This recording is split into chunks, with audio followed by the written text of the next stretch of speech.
నమస్కారం. నా పేరు కురవపల్లయ్య, బీఆర్ఎస్వి రాష్ట్ర నాయకులు, జోగులాంబ, గద్వాల జిల్లా. ఈరోజు మరి ఫీజు రియంబర్స్మెంట్ బకాయిలు విడుదల చేయాలని బీఆర్ఎస్వి రాష్ట్ర కమిటీ పిలుపు మేరకు 3 రోజుల కార్యక్రమంలో భాగంగా ఇవాళ 3వ రోజు జిల్లాలో ఉన్నటువంటి అన్ని కాలేజీలు, ప్రైవేట్ కాలేజీలు, ప్రభుత్వ కాలేజీలు మొత్తం అన్ని బంద్కు పిలుపునిచ్చిన సందర్భంగా ఇవాళ మేము స్వచ్ఛందంగా బంద్కు పిలుపునిచ్చి ఇవాళ బంద్ చేయక వెళ్తా సమయంలో మరి ప్రభుత్వము అక్రమంగా మమ్మల్ని నిర్బంధించి ఇవాళ బంద్ నిర్వహించకుండా మమ్మల్ని అడ్డుకొని ముందస్తు అరెస్ట్ చేసి పోలీస్ స్టేషన్కి తరలించడం ఇది అక్రమము. ఖబర్దార్ రేవంత్ రెడ్డి, మరి ప్రజాపాలన అంటున్నావు, ఈరోజు అన్ని అక్రమ పాలన చేస్తున్నావు, అక్రమ నిర్బంధాలు చేస్తున్నావు. ఇవాళ నిర్బంధాలతో పాలన చేస్తున్నావు తప్ప ఇవాళ ప్రజాపాలన కాదు, ఇది రాబందుల పాలన.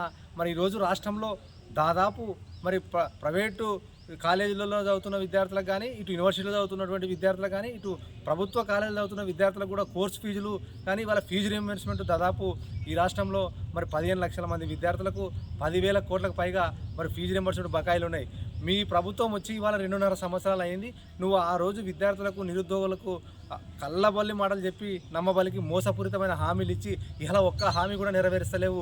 వచ్చిన సంవత్సరం లోపు అన్నావు, వచ్చిన 100 రోజుల లోపల అన్నావు. ఇవాళ 2.5 సంవత్సరాలు అయితే కూడా ఇవాళ రాష్ట్రంలో చదువుకుంటున్నటువంటి ఎస్సీ, ఎస్టీ, బీసీ, మైనార్టీ విద్యార్థులకు ఇవాళ ఫీజు రియంబర్స్మెంట్ ఇవ్వకుండా కాలయాపన చేస్తూ ఆ విద్యార్థులకు ఇవాళ ప్రైవేట్ కాలేజీలు టీసీలు ఇచ్చే పరిస్థితి లేదు, మెమోలు ఇచ్చే పరిస్థితి లేదు. హైయర్ ఎడ్యుకేషన్కి పోదామంటే ఇవన్నీ అడ్డంకులు ఉన్నాయి. మరి అట్లనే ఈ ప్రైవేట్ కాలేజీలు కూడా ఇవాళ ఫీజులు లేక వాళ్ళు కూడా మూసుకునే పరిస్థితి ఉన్నది.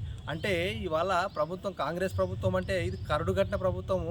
మరి ఇవాళ బడుగులు, బలహీన వర్గాలను విద్యకు దూరం చేయాలనే కుట్రలో భాగమే ఇవాళ రేవంత్ రెడ్డి వ్యవహరిస్తున్నటువంటి వ్యవస్థ ఇది. ఇవాళ కాంట్రాక్టులకు, బడా కాంట్రాక్టులకు వేల కోట్లు ఇస్తున్నావు తప్ప ఇవాళ విద్యార్థులకు, చదువుకునే విద్యార్థులకు ఫీజు రియంబర్స్మెంట్ ఇవ్వవా?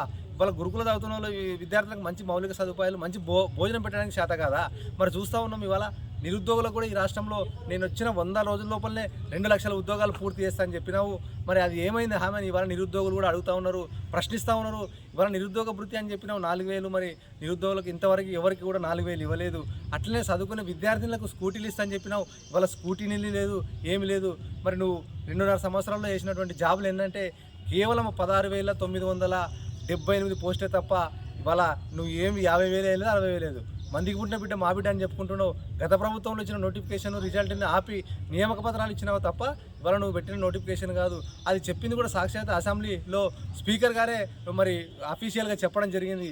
ఇప్పుడైనా కళ్ళు తెరిచి చూడి, ఈ రాష్ట్రంలో మరి బడుగు, బలహీన వర్గాలు చదువుకునే విద్యార్థులకు తక్షణమే ఫీజు రియంబర్స్మెంట్ ఇవ్వాలని డిమాండ్ చేస్తున్నాం. ఏవైతే హామీలు ఇచ్చినావో వాటిని నెరవేర్చాలని డిమాండ్ చేస్తున్నాం. ఇవాళ అక్రమంగా మమ్మల్ని బంద్కు పిలిపించిన సందర్భంగా మమ్మల్ని అడ్డుకోవడము, ఎన్ని రోజులు ఈ నిర్బంధాలతో ఆపలేవు పాలనను, ఖచ్చితంగా నీ మెడలు వంచుతాము, ఖచ్చితంగా విద్యార్థుల పక్షాన బీఆర్ఎస్వి నిరంతరం పోరాటం చేస్తూ ఉంటుందని ఈ సందర్భంగా హెచ్చరిస్తూ డిమాండ్ చేస్తున్నాం.